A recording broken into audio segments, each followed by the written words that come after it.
இந்த வாரத்துக்கான பாத் பவுடர், அதாவது குளியல் பவுடர், குழந்தைங்கள்லேருந்து பெரியவங்க வரைக்கும் எல்லாருமே யூஸ் பண்ணக்கூடியது.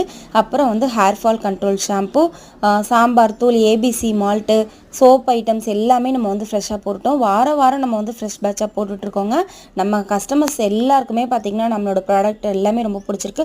ஸோ நிறைய ப்ராடக்ட் ஆர்டர் பண்ணிகிட்டு இருக்காங்க. ஒன்ஸ் வாங்கிட்டாங்கனாலே அடுத்தடுத்து பார்த்திங்கன்னா அதிகமான குவான்டிட்டி தான் ஆர்டர் பண்ணுவாங்க. நம்மளோட hair fall control shampoo, hair oil, skin whitening oil, இது எல்லாமே ரொம்பவே குவாலிட்டியாக நம்ம வந்து ரெடி பண்ணி கொடுத்துட்ருக்கோம். ABC malt, beetroot malt, ragi malt, அப்புறம் ரெட் ஒயின் ஜெல்லு, கொம்பு தேன், மலை தேன், எல்லா ப்ராடக்ட்டுமே நம்மக்கிட்ட இருக்குங்க. ரீசெல்லிங் பிஸ்னஸ் பண்ணுறவங்களும் பார்த்திங்கன்னா நம்மக்கிட்ட ஆர்டர் கொடுத்து வாங்கிட்டு இருக்காங்க. ஸோ நீங்கள் புதுசாக வீடியோ பார்க்குறீங்க அப்படின்னா நம்ம சேனலை மறக்காமல் சப்ஸ்கிரைப் பண்ணிக்கோங்க. கண்டிப்பாக ஆஃபர்ஸ் நிறைய போயிட்டுருக்குங்க. ஸ்க்ரீனில் கிளம்புறக்கு வாட்ஸ்அப் பண்ணுங்கள். கண்டிப்பாக உங்களுக்கு என்னென்ன ஆஃபர் இருக்குன்றது சொல்கிறோம். ஒரே நாளில் கொரியர் அனுப்பிடுவோம். நம்ம சேனலை வந்து சப்ஸ்கிரைப் பண்ணிக்கிட்டீங்க அப்படின்னா அடுத்தடுத்து போடுற வீடியோஸ், ஆஃபர்ஸ் எல்லாமே உங்களுக்கு நோட்டிஃபிகேஷனில் வரும். தேங்க்யூ ஃபார் வாட்சிங்.